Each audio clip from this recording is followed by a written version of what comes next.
पनि छुट्टी भएको कारणले गर्दाखेरि हामी दुईजना मात्र यसो यताउति घुमौँ भनेर प्लान गरेको।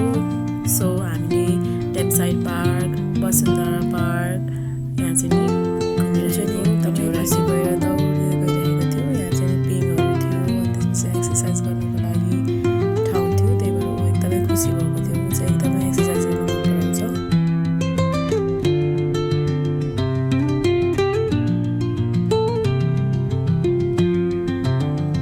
ऊ चाहिँ एकदम धेरै बेर काहीँ पनि बस्न सक्दैन कि। अनि त्यसपछि त्यहाँ पिङ खेल्यो होइन। पिङ खेलिसकेपछि चाहिँ मैले यस्तो आफूलाई पनि देखाएँ होइन। हेलमेटहरू लिने तरिका चाहिँ फेरि मेरो एकदमै राम्रो छ होइन। सो हिरो भएपछि यतिको फोटो त खिच्नै पर्यो।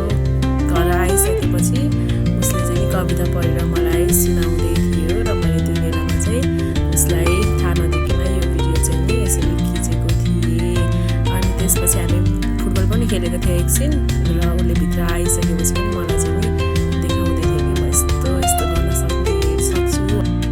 थाकेर यस्तो सुतिरहेको बेलामा ऊ हेर्न कति चकचक गरिरहेको है। अनि हामीले एउटा साथमा भिडियो त बनाउनै पर्यो टिकटकमा पोस्ट गर्नको लागि।